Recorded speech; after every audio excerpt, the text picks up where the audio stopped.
Hola, ¿cómo están? ¿Cómo andan? Un especial de Zona Crítica. Hemos armado aquí con la producción técnica de nuestro querido Manos Maestras Roberto Rey, Rodrigo Aguilar aquí en la animación y las invitadas del día de la fecha. Enseguida la vamos a presentar, pero primero nos parece importante presentar al protagonista de este especial de Zona Crítica, que es el querido Jorge Mario Bergoglio, Papa Francisco, el Papa argentino, el Papa latinoamericano, todos los nombres que tiene el querido Francisco, que hace unos tiempos muy cortos nos dejó y que nos debíamos nosotros en Zona Crítica y a ustedes que nos siguen y a los que no nos siguen también, o los que están por primera vez acá, no habíamos hecho un trabajo, digamos, a fondo sobre lo que fue la figura de Francisco y lo que ha representado para el mundo entero. Es decir, más allá de la situación argentina, provocó, si se quiere, un gran impacto, tuvo un gran impacto su obra y su papado. Entonces debíamos eso. Así que dedicamos este programa a todas las personas que sintieron algo en el momento que Francisco nos dejó y fundamentalmente durante su papado.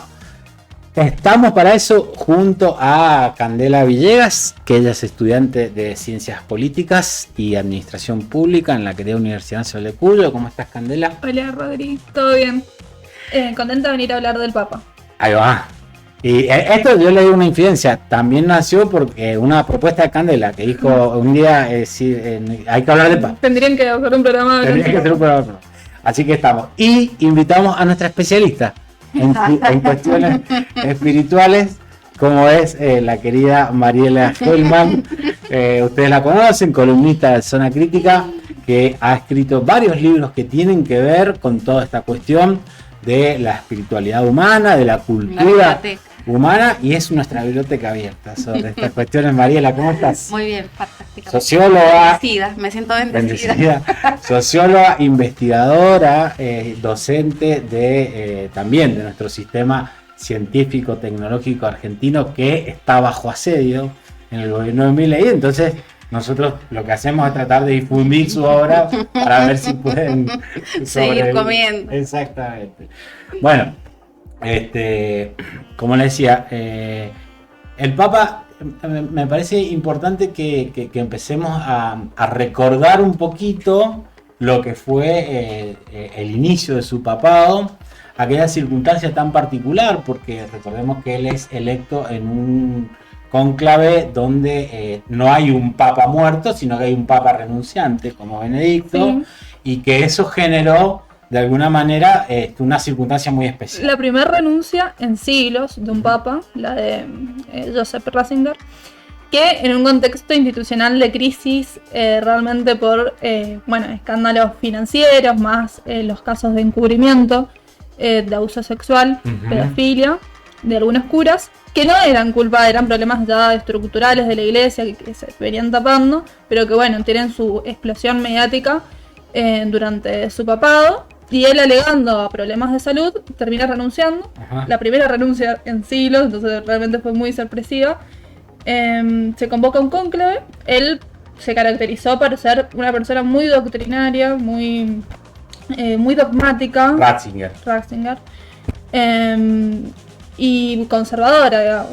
O sea, con pensamientos conservadores hacia la comunidad LGTB, hacia lo que vendría después a romper Francisco. Entonces yo creo que también quisieron darle como un cambio drástico a la iglesia con su elección. Ya en la elección anterior, en la que fue elegido Benedicto XVI, había quedado segundo Francisco. Claro. Así que, aunque fue realmente sorpresivo que fuera elegido, ya, o sea, el mismo entre los cardenales, ya su nombre era rumoreado, o sea, no fue tan sorpresivo dentro de la iglesia. Sí, para fuera que los especialistas decían que iba a ser el primer papa brasileño, que iba a haber un papa latinoamericano, pero que iba a ser brasileño. Así que fue... Esa es la llegada del desembarco.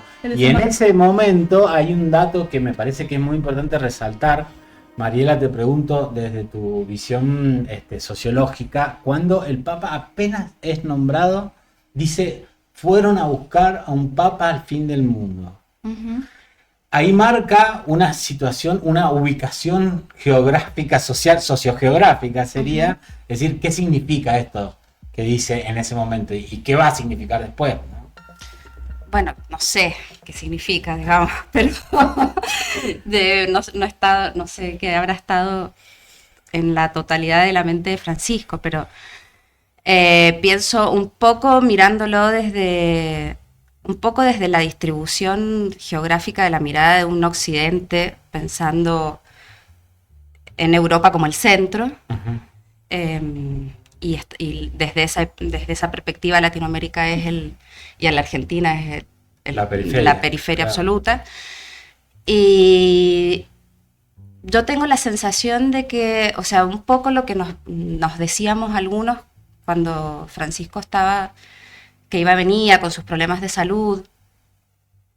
¿Quién va a pensar en nosotros cuando Francisco no esté, viste? Como esa canción de Charlie, de Alguien en el mundo piensa en mí. Ajá.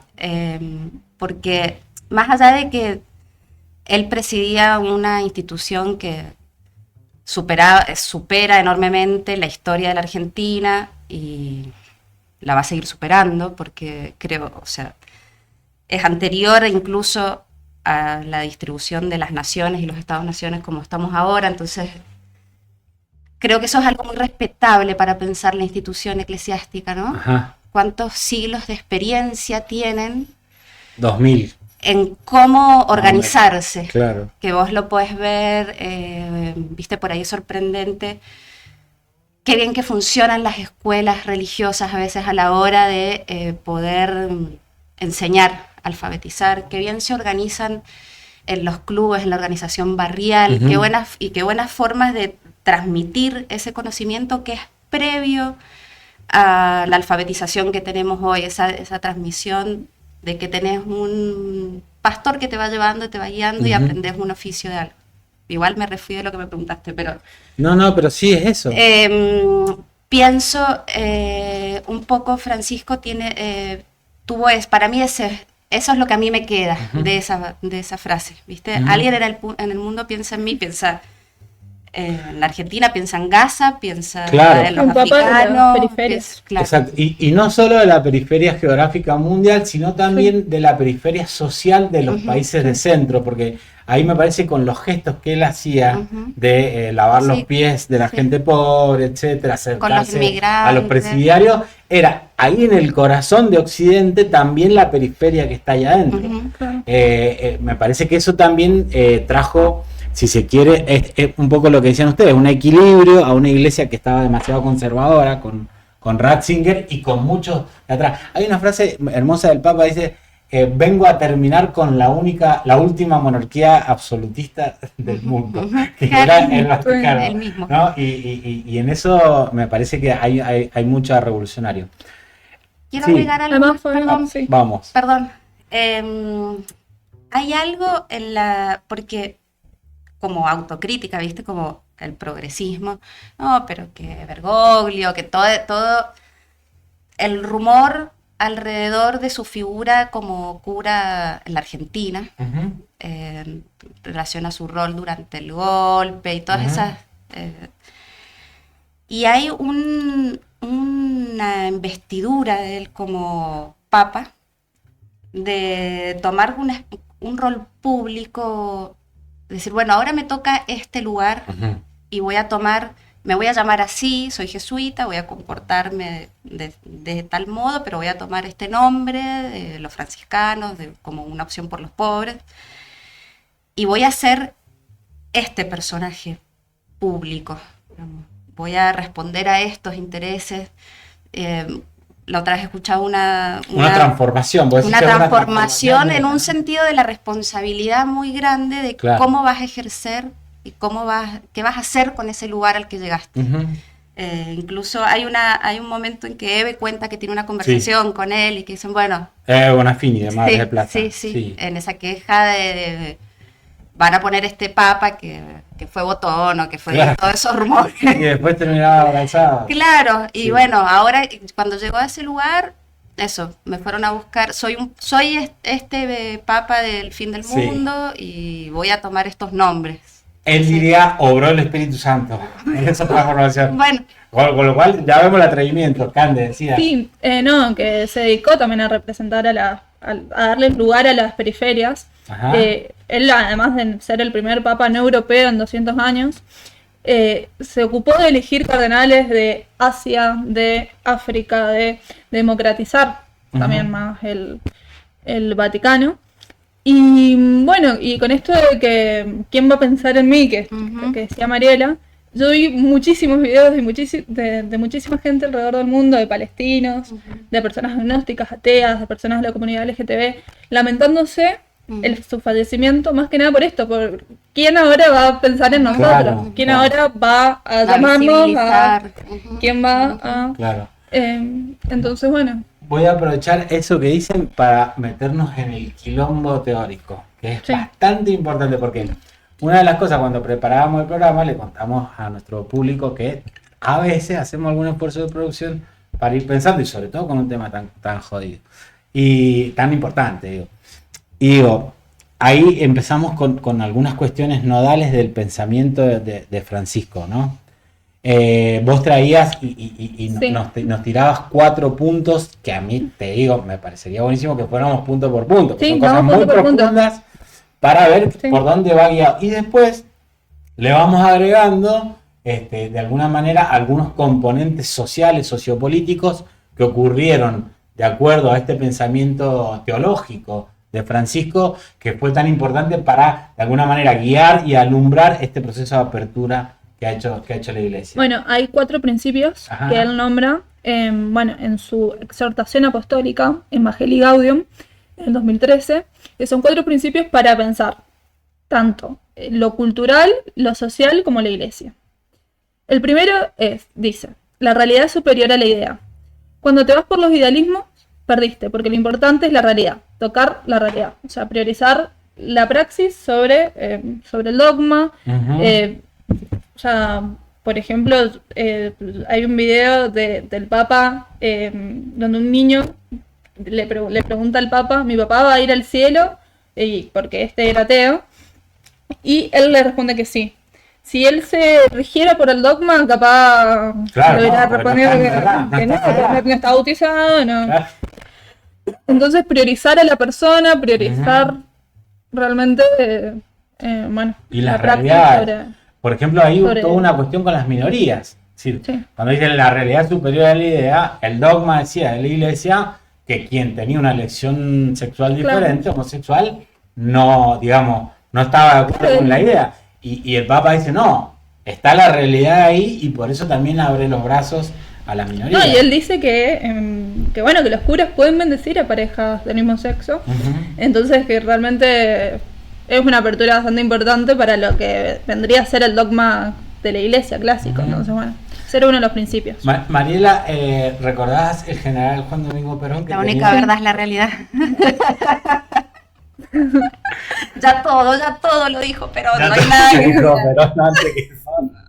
Bueno, ahí hay un debate que no, Zona Crítica hoy no se va a meter si el Papa era o no peronista. Sí, es que la- Humanista. Es humanista.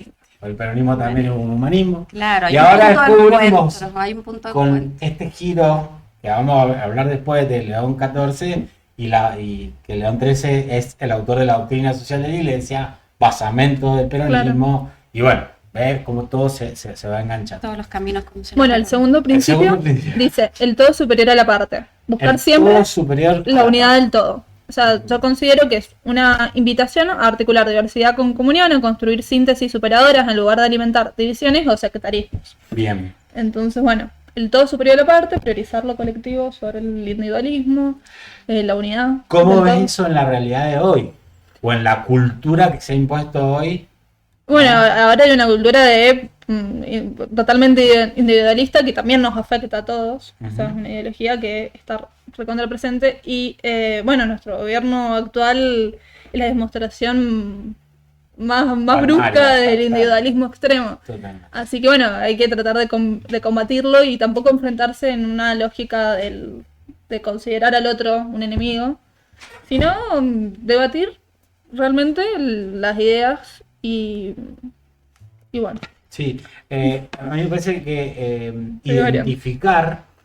identificar cuando el Papa dice el todo es superior a las partes, Claro. identificar a veces las voluntades, las ideologías, los idealismos que esconden en realidad los intereses de la parte Sí. y que niegan al todo. No, y articular las diversidades, porque no somos iguales. Claro. Y ahí una cosita muy interesante, cuando le preguntan si los pecadores pueden entrar a la iglesia. Es decir, y el Papa me parece ahí con una concepción muy jesuítica.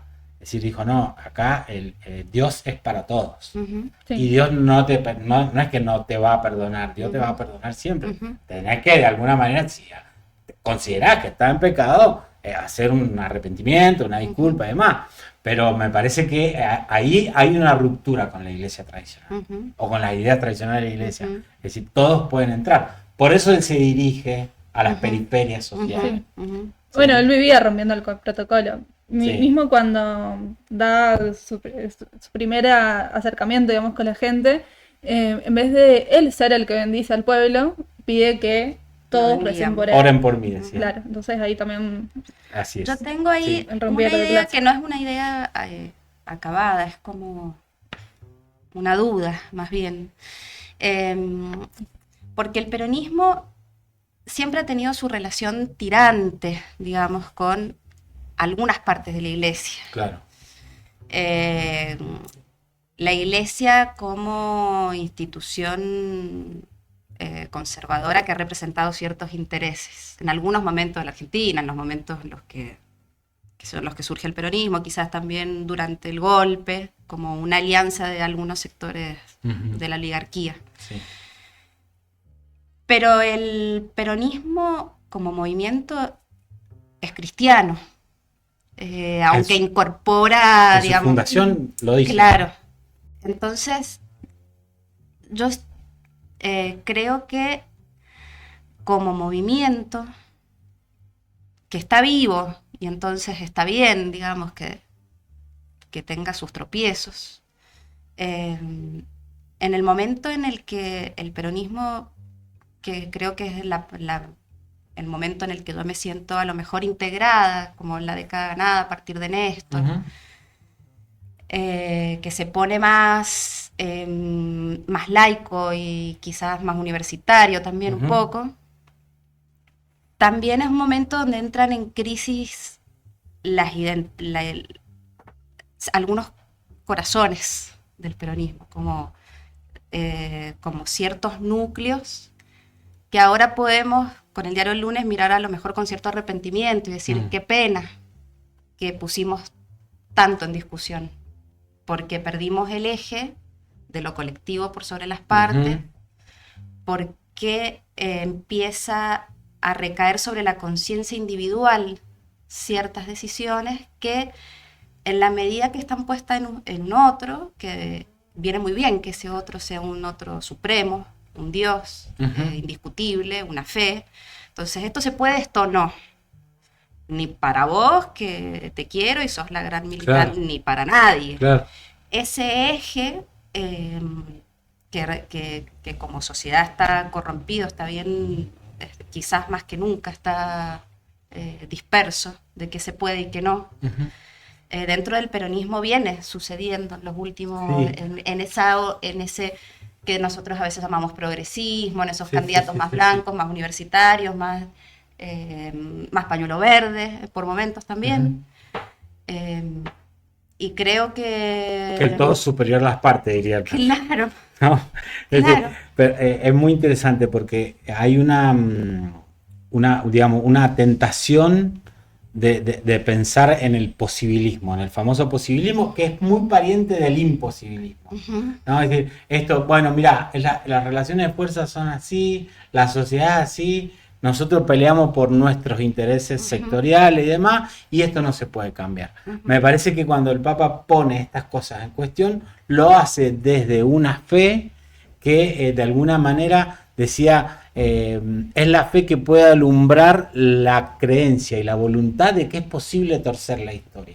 Y a mí eso realmente me parece conmovedor, porque ahí entra la pregunta es, ¿qué mundo fue el que tomó el Papa bajo su papado y qué mundo entrega, ¿no? Y qué iglesia, para ser más acotado, es en la que él entra, decía Lacan, de la iglesia acusada de corrupción, de pedofilia, y qué iglesia es la que entrega, una iglesia con los brazos abiertos, una iglesia pensando en los inmigrantes, una iglesia donde dice que es inversamente proporcional incluso, porque el mundo es bastante peor y se podría pensar que el viraje institucional de la iglesia ha sido para bien. Exacto. Si no, no estaríamos hoy hablando de esto. Claro, y eso es decir, una voluntad. Existe la voluntad y existe la posibilidad de cambiar las cosas, de cambiar las instituciones, de cambiar la historia, de torcerla con fines pensados en el bien común. Me parece que ahí obra otra vez el Espíritu Santo.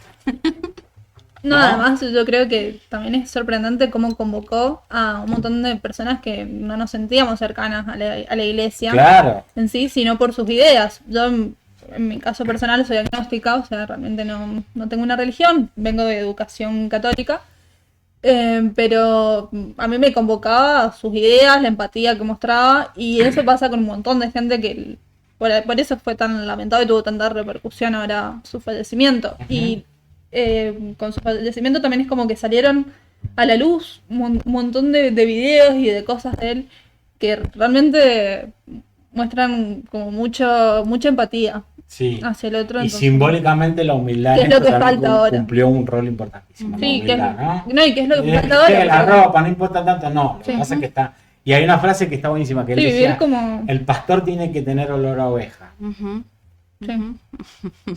Mensaje, Guarda, porque viste que hay pastores por todos lados acá, acá son todos pastores. Bueno, y ese pastor tiene que tener olor a oveja. Sigamos con los principios. Bueno, el tercer principio, la unidad es superior al conflicto. O sea, cuando se privilegian los conflictos, se está dañando la unidad. Francisco propone no negar el conflicto ni esconderlo, sino aceptarlo, asumirlo y transformarlo en un nuevo proceso que abra caminos hacia la reconciliación y la paz. Se me ocurre que discute con el marxismo. No puedo dejar de pensar en nosotros y en el peronismo. Bueno, tengo como un pensamiento recurrente, así, decíselo a Axel o a Cristina, así como... La unidad es superior al conflicto. Mira, una de las características de Francisco que tiraba mensajes para todos lados, ¿no? O bueno, porque él dice que estos principios... ¿Cree que trataba hablando como una canción del India? Dicen que estos principios son políticos, o sea, son para la comunidad, son filosóficos y son para la iglesia. Así que yo creo que nos podemos sentir interpelados. Bueno, estoy seguro que muchos lo escribieron. Y el otro, vamos avanzando en el último, que está buenísimo porque nos permite pensar en términos históricos. Bueno, el cuarto dice: el tiempo es superior al espacio. Los imperialismos siempre buscan ocupar espacios y la grandeza de los pueblos es iniciar procesos. La grandeza de las personas, de las instituciones y de los procesos reside en saber iniciar procesos sin obsesionarse por controlarlos o dominarlos. Claro. Bueno, este principio didáctico apunta a valorar los procesos a largo plazo por sobre la tentación de imponer resultados al inmediato. No puedes priorizar el ganar hoy, el iniciar un proceso que puede ser transformador. Tal vez no puedas ver sus frutos, pero lo importante es iniciarlos. Entonces, bueno, está bueno como para pensarlo. No importa quedarte con el mérito del fruto, sino iniciar el proceso y vos sabés que yo lo engancho esta idea con el tema político. Es decir, porque también Francisco es quizás uno de los exponentes más altos de lo que ahora llaman muchos como la teología del pueblo, ¿no? Es decir, ¿cuál es el agente liberador de los pueblos cuando la situación está cuando hay esta crisis civilizatoria, una crisis espiritual, digamos, un problema grave, bastante de la humanidad, ahora con los robots a punto de conquistarnos y dominarnos? Es decir, bueno, en este punto, ¿quién puede protagonizar esos procesos de liberación?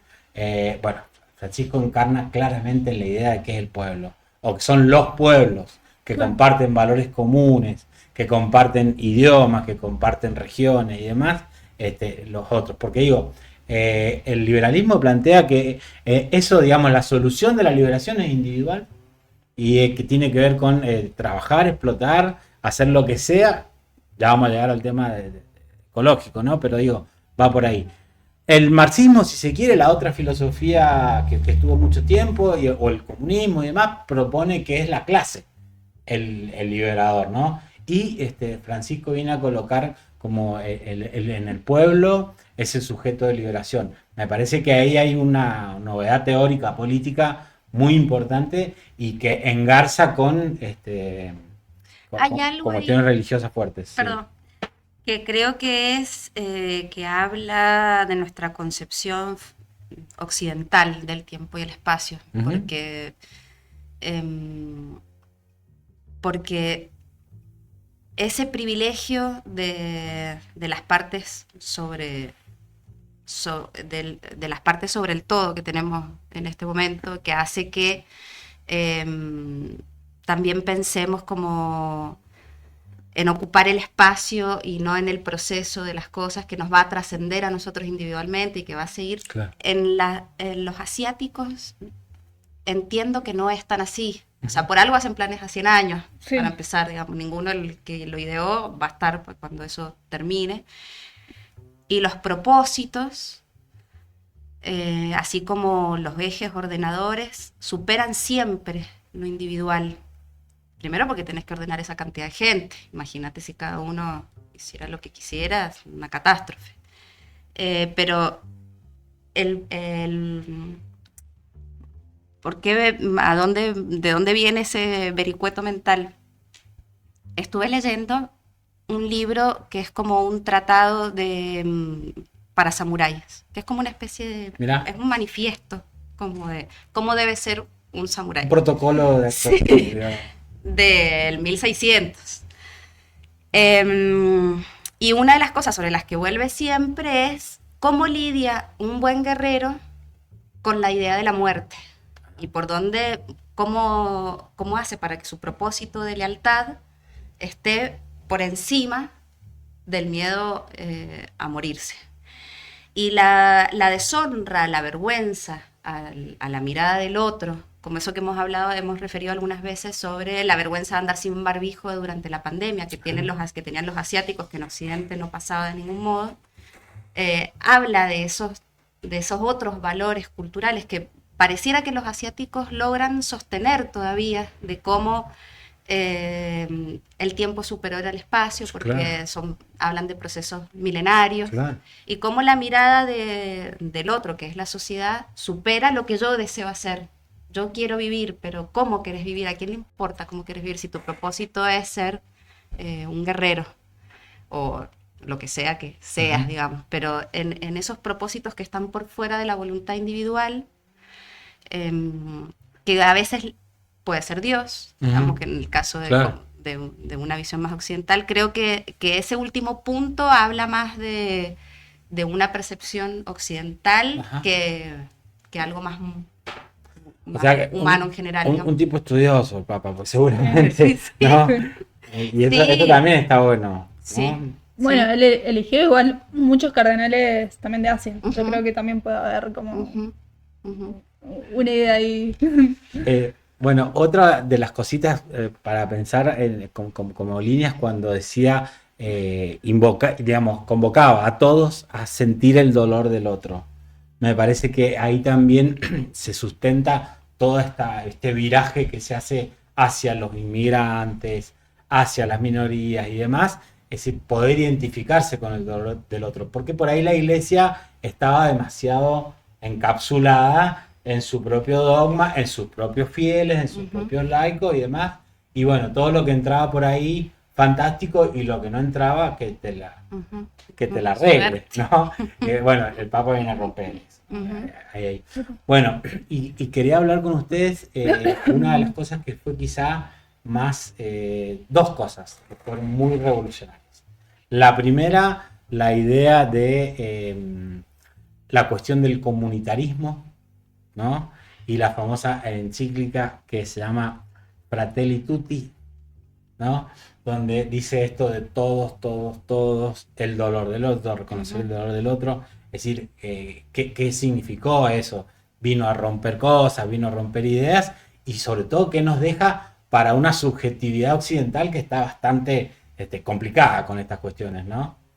Y sobre todo, o sea, por eso o sea, había tanta gente que lo lamentaba también su pérdida, porque realmente hay una falta de empatía ahora. Ujú. Uno ve, entra a las redes sociales y hay un nivel de agresividad y de poco, mismo de burlarse de la desgracia ajena, que bueno, que el Papa trataba de decir, bueno, no, mira al otro, sentí el dolor del otro, no te fijes solo en vos mismo y en tu dolor.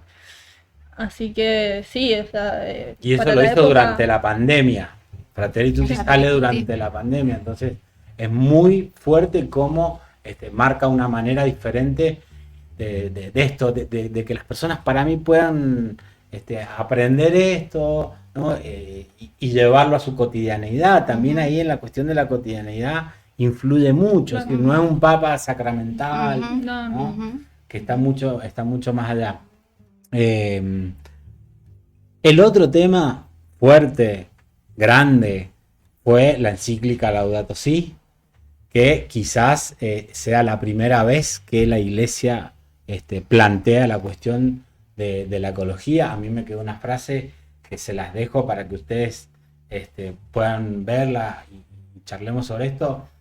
El planeta es la patria, la humanidad es el pueblo y todos vivimos en la casa común. Entonces decía a cuidar la casa común para salvar al pueblo y para salvar nuestra patria. Sí, yo creo que no las conozco bien a las encíclicas, digamos, porque siempre he leído de a pedazos. Sobre la que más he vuelto es Laudato Si, porque son como tesoros los que tiene sobre la claridad para hablar de la crisis socioambiental. ¿Puedo leer algo? Por supuesto. Está autorizada, Mariela. Gracias. Por ejemplo, es el punto 103 de la encíclica. La tecnociencia bien orientada no solo puede producir cosas realmente valiosas para mejorar la calidad de vida del ser humano, desde objetos domésticos útiles hasta grandes medios de transporte, puentes, edificios, lugares públicos. También es capaz de producir lo bello. Esta idea me pareció muy humana de pensar la belleza de las cosas. Y también es capaz de producir lo bello y de hacer saltar al ser humano inmerso en el mundo material al ámbito de la belleza. ¿Se puede negar la belleza de un avión o de algún rascacielos? Pero no podemos ignorar, este es otro punto, que la energía nuclear, la biotecnología, la informática, el conocimiento de nuestro propio ADN, nos dan un tremendo poder. Mejor dicho, dan a quienes tienen el conocimiento y sobre todo el poder económico para utilizarlos un dominio impresionante sobre el conjunto de la humanidad y del mundo entero. Leo un pedazo más y termino. Por favor. Se tiende a creer que todo incremento de poder constituye sin más un progreso, un aumento de seguridad, de utilidad, de bienestar, de energía vital, de plenitud de los valores, como si la realidad, el bien y la verdad brotaran espontáneamente del mismo poder tecnológico y económico. El hecho es que el hombre moderno no está preparado para utilizar el poder con acierto, porque el inmerso crecimiento tecnológico no estuvo acompañado de un desarrollo del ser humano en responsabilidad, valores y conciencia.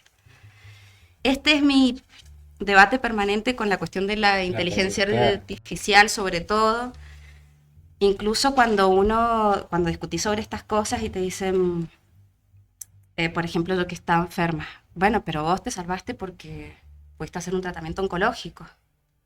Como si uno pusiera en debate todo en la misma bolsa de las cosas. Si a mí la inteligencia artificial, el uso de la tecnología o lo que sea que vayas a usar va a servir para que vivamos fratelli tutti, enhorabuena.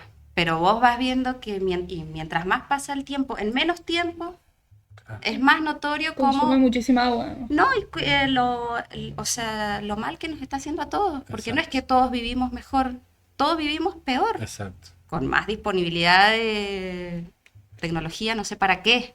Porque no es que quien tiene un problema de salud va a poder acceder justamente a a ese servicio. Ujú. Incluso, no sé, la contaminación por la industria de la moda. El otro día vi un artículo que se produce 8 millones de toneladas de mugre, hacer ropa. Claro. Todo eso está en Laudato Si y va y viene o sea, desde nombrar a Bauman, Claro. de tomar cuestiones de la filosofía más posmoderna que puedes ver en sociología, Ujú. y logra hacer Claro. ese camino de volver a los fundamentos religiosos más humanos, Ujú. quizás. Ese gran don encuentro yo en las cosas que escribió Es Francisco. una recuperación del humanismo para Ujú. enfrentar este terrible problema que vos decís Ujú. y que describís muy bien. Ahí hay muchísimo, ¿no? Ujú. Es decir, Ujú. recuperar el humanismo cristiano, el Ujú. humanismo que nació en en el Renacimiento, como la entronización del hombre, etcétera, y la Ujú. mujer, por supuesto, pero digo, Sí, ponerlo. pero no es un Claro, antropocentrismo del estilo del Renacimiento. exacto. Es otra cosa, es Es algo un que va más allá. humanismo de tenés derecho a vivir y vivir bien por el simple hecho de haber nacido. Ujú. No hace falta nada más. Y en eso, todos los seres vivos. Claro. Eso, Laudato Si tiene esa puesta en valor del mundo natural, que no sé si está tan notorio en otras encíclicas. Claro. Eh, Es la primera que trata el tema ecológico. La primera. De toda la iglesia, de toda la Ujú. historia de la iglesia. Ujú. Por lo tanto, ahí también hay un acierto enorme. Bueno, perdón, Sí. pero, o sea, ¿qué es lo previo que es solo del San Francisco de Asís? ¿Cómo? Lo previo que hay, así importante, es lo Claro, de... con Ajá, San Martín, con los animales. ajá, ¿Te la acordás? San oda Francisco, claro. a las hermosas criaturas, no, ¿cómo Claro, fue? a las Sí, hermosas Algo criaturas que lo así, acompañan. sí, Por sí, eso, sí, no por nada se llama Francisco, sí, ¿no? claro. Ahí también, por eso, encarna con aquel humanismo cristiano que fue tan importante y tan renovador. Hay una cuestión que yo les quería plantear también que tiene que ver con lo que llamó él como el sínodo de la iglesia, que era, lo definía como un proceso donde de alguna manera desjerarquizar la institución y lo ponía en una figura muy gráfica que es invertir la pirámide y convocar a todos los obispos, a todos los sectores laicos del mundo a construir una comunidad de la Iglesia Católica. Y en eso, por ejemplo, ingresa la cuestión de género, Sí. ¿no? Y entonces ahí, digamos, produce también esto, lo que quería, una inversión, una iglesia que se horizontaliza, Ujú. se diría, y permite, digamos, No, le ingreso. da un lugar bastante importante a las monjas, que Ujú.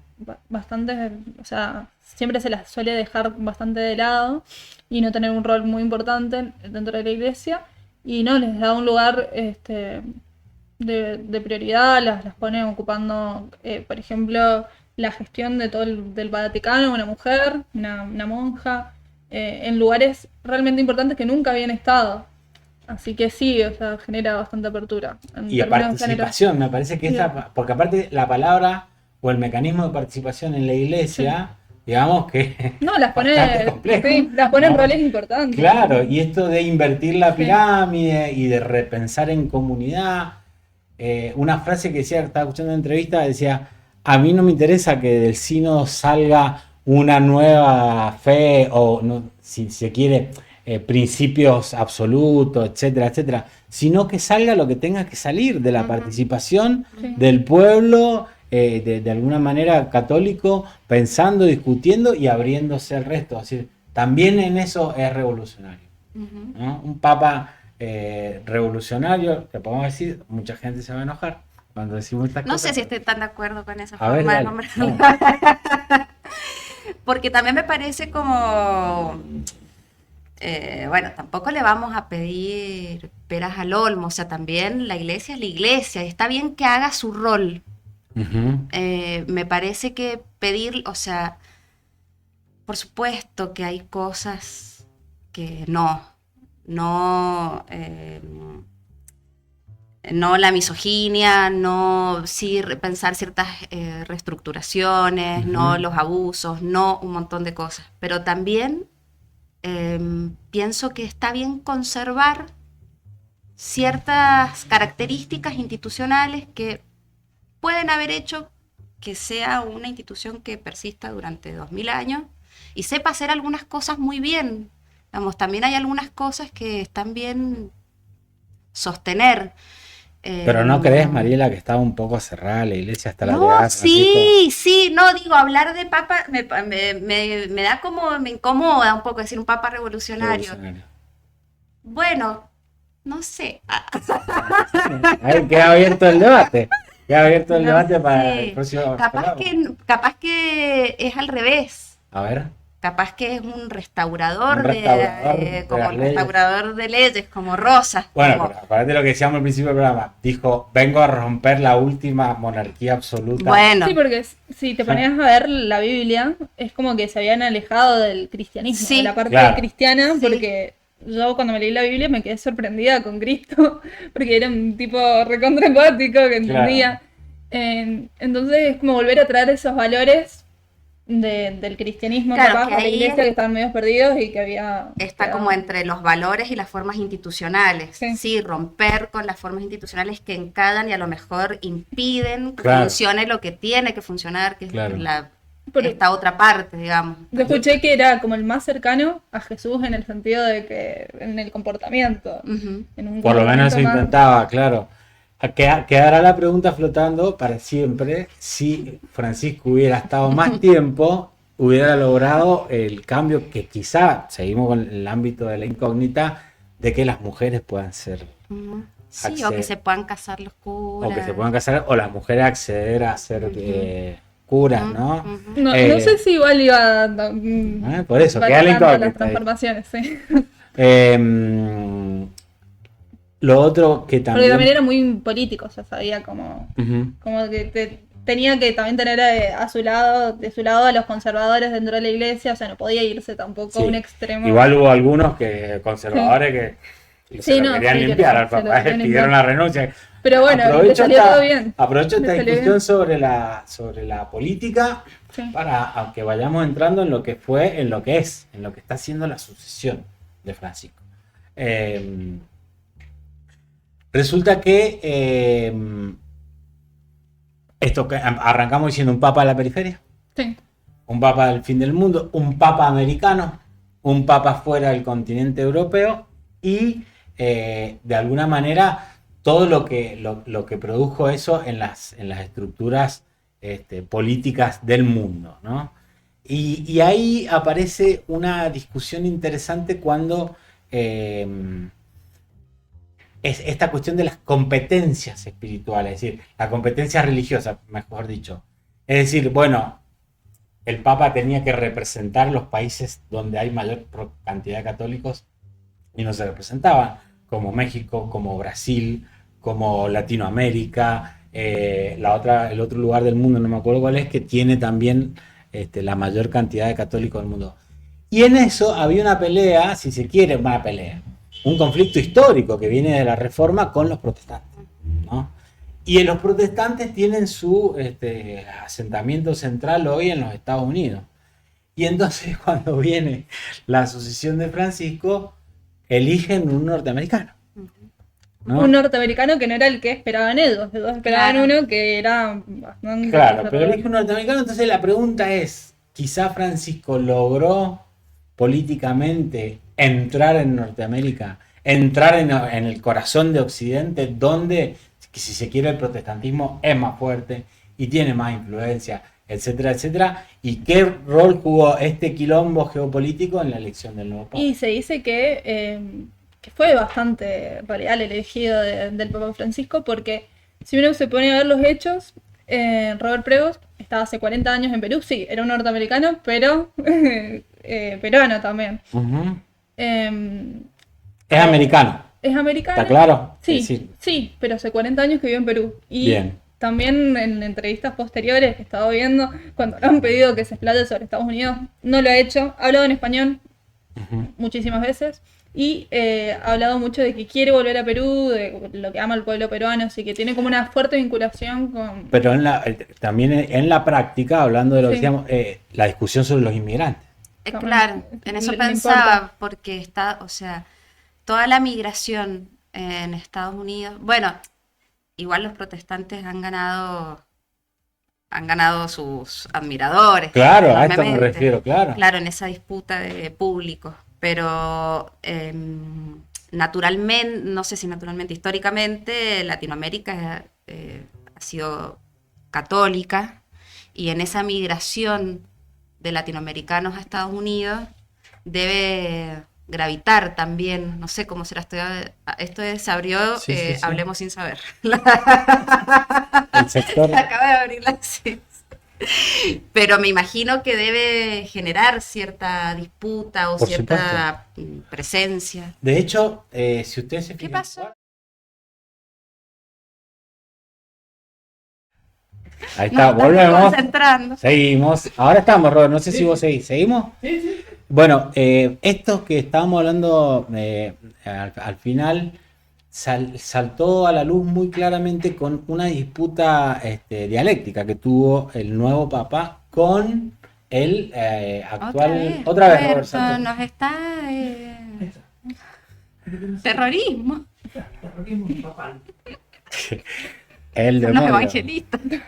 Los evangelistas. Hablamos de los evangelistas y Ya, se nos corta la señal. No, decía, esta polémica, digamos, esta cuestión, esta discusión, si se quiere, con los sectores católicos que apoyan por ahí estas políticas de exclusión, ¿no? Del nacionalismo de exclusión, como se dice por ahí en Estados Unidos, cuando el actual Papa, vos nunca me acuerdo el nombre, Prevost.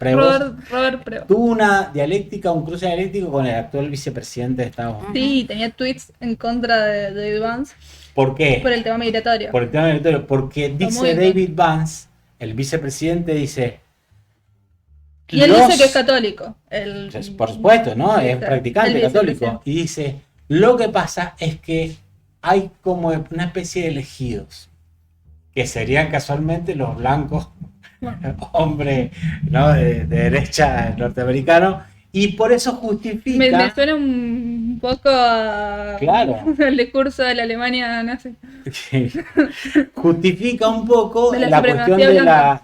de la exclusión migratoria, ¿no? Ujú. Entonces, Prevost, antes de ser papa, salió a cruzarlo muy fuertemente, dijo que eso no era católico, y ahí enganchamos con el papa, porque dice, es como dice Francisco, esto es con todos, todos, todos, y los elegidos de Dios son todos. Ujú, ujú. Piensen lo que piensen y vengan de donde vengan, ¿no? Me parece que ahí se ve claramente este debate entre religiones, si se quiere, y cuáles fueron los impactos de la obra y el pensamiento de Francisco. No, además, bueno, yo creo que le salió bastante bien a Francisco porque se dice que realmente era el elegido de él para ser papa, porque dentro de los últimos años lo subió primero a obispo, después lo llevó a la cardenal. diócesis. Él no se quería ir de Perú por la situación conflictiva Sí. social que estaba bien, y le pidió que lo dejara 6 meses más, le dijo que no, el papa. Así que se trasladó al Vaticano, lo puso en un rol bastante importante, que era el de elegir al resto de los obispos en el mundo. Y después de eso, de convertirlo en cardenal, en el último tiempo lo convierte en cardenal supremo, que son los cardenales elegibles. Claro. Ujú. Entonces, bueno, yo creo que... Y lo puso a cargo de la diócesis de América Latina. Ujú, Así que ujú. todo un También. dato, todo un dato. Como un dato. En Así cuestión que- de estos datos sobre Prevost, la primera designación que ha hecho en la curia vaticana ha sido una mujer.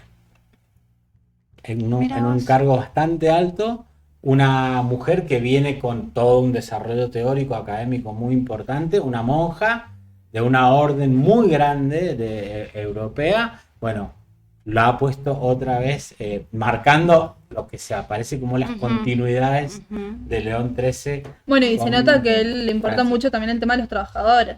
Exacto. Habla muchísimo de los trabajadores Bueno, y bueno. ahí porque decíamos lo de la doctrina Sí. social de la Ujú. iglesia, ¿no? León XIII, Por, le dije, es el autor de la doctrina social de la iglesia. Tiene como un doble guiño en la elección del nombre, me Ujú. entendí yo, Como una es por la continuidad de León XIII y la doctrina social de la Iglesia, que es León XIII, claro, que me imagino durante la Revolución Industrial, Claro. la catástrofe social Sí. se debe haber parecido bastante a esta, Exacto. y bueno, hizo su trabajo el hombre, León Ujú. XIII, escribió la doctrina social. Eso es por un lado, esa continuidad, y por otro lado, quien lo secunda a San Francisco de Asís, que es León. El león, uno de los leones. Sí, Sí. que no es el nuestro, Que gracias viene a Dios. después de Francisco, claro, de San Sí, ¿cómo Francisco se de Asís. llama? Es un fray León, Claro. y es el que continúa, es como quien recibe el legado. Y hay una continuidad. Claro. Es verdad, es verdad. Bueno, se ve que no deja nada librado al azar esta gente. Eso es una de las cosas que tenemos que tener muy en cuenta Sí, siempre. se nota que sabe Saben lo que continuidad hacen. del Saben lo equipo. que hacen. Quedará para el debate si León XIV se corre de la continuidad del Papa. Aquí estaremos los argentinos para recordárselo. ¿A quién le importa? Nunca nadie dijo eso. Pero bueno, agradecidos, bendecidos, podemos decir con respecto. Yo lo que quisiera para el final, desde mi parte, rescatar el tema del coraje. Porque los otros días escuchaba a Grabois con respecto a la política, que decía, si bien es verdad que el miedo se contagia, cuando el gobierno sale a reprimir jubilados y hace todas las barbaridades que hace con el uso de la fuerza, el monopolio de la fuerza, también es verdad que el coraje se contagia. Y en esto Francisco es el ejemplo vivo de esto, porque como yo dije varias veces a lo largo del programa, él fue contra lo imposible, fue contra él, no se puede, hagamos lo que podamos, zafemos, ¿viste? Esa cosa de, bueno, acomodamos las cosas, zafemos. No, el tipo cree en la voluntad de, con la fe en Dios, con la fe en la creencia, pero sobre todo con a sostenerse sobre la humanidad. Es decir, la humanidad es capaz, y después lo enganché con lo que decía la Mariela, es capaz de sostener incluso ¿no? Esta tecnoetapa histórica que nos produce cosas tan hermosas y de tanta belleza como las que puede producir, a la vez que está provocando una crisis civilizatoria y humana terrible, y rescatar en el último punto algo que le escuché decir en su última entrevista, que fue en el otoño europeo en 2024, que le preguntaban por la paz, por la guerra, y él decía todo el tiempo el diálogo. En esta sociedad que lo que propone es el aislamiento, la individualidad, el conectarte a través de un me gusta, qué sé yo, las redes sociales, aislate y demás, y la agresión, como decía Lacan, de la violencia, ¿no? Que se ha instalado como forma de relación, el tipo venía y decía el diálogo. Entonces hablaba con los ortodoxos, hablaba con los musulmanes, hablaba con todos los que tenía que hablar para construir una casa común que sea un poquito más habitable y que podamos también proyectar hacia el futuro. Así que bueno, les dejo a ustedes también alguna idea que tengan para el final, para decir qué les quedó del Papa. Sí, no sé, no sé si es algo del Papa lo que quiero decir. Yo vengo dándole vueltas a una idea que también está sin terminar, pero que quiero dejarla acá en función de esto que vos estás diciendo, que creo que hay algo en el coraje, en esto que vengo en relación a la idea de la muerte. Ajá. Pero no de un miedo a la muerte como paralizante, sino que estamos viviendo en un momento como una especie de inmadurez de la especie, ¿viste? De parecer de que no nos vamos a morir nunca. Y hacemos cosas para que eso, para no envejecer, para... No comemos con tal de... O sea, hasta eso nos cuesta, hasta alimentarnos, para no envejecer, no morirnos, no sé qué. Mientras tanto, igual nos estamos poniendo el mundo de sombrero y es posible que te pique un mosquito con dengue y te cagues muriendo. En esa pérdida de noción como virtuosa de pensar en la muerte, decir, bueno, como lo de los samuráis, como tener el coraje para vivir por un propósito. Exacto. Y morir por algo que valga la pena. No tener una idea estúpida de que no te vas a morir nunca, vivir todos los días como si nunca te fuera a pasar nada, y mientras tanto ir arruinándolo todo. Entonces, si tenés la oportunidad de tener un propósito que supere tu realidad individual, como una creencia, una fe en lo colectivo, en Dios, decir, bueno, voy a colaborar en el diálogo para esto, voy a dejar de estorbar en aquello otro, eso. Pero seguro que se lo he leído al Papa en algún lado. Aportó el Papa ahí. Candela, como usted es la más joven de esta mesa, y también de la mesa que está más allá, que incluye al señor Roberto Rey, le cedemos entonces el final. Bueno, yo creo que el Papa va a trascender. O sea, va a trascender generaciones y capaz muchísimos más años de lo que uno realmente cree. O sea, creo que el legado que él ha dejado realmente va a tener su impacto y tiene su impacto. Y bueno, yo en mi caso personal lo voy a seguir revisitando y me voy a leer las encíclicas que no me leí, porque realmente está bueno lo que él venía a plantear, que era una mirada mucho más cercana. Y en El este momento, evangelio, la evangelización sí, que llevó a cabo Francisco en el terreno de las ideas, me parece no, que y eso en este es momento brutal. de individualidad y en el que uno tal vez a veces cae también, como en pensar más en sí mismo que en lo colectivo, está bueno como volver a él y también volver a escucharlo.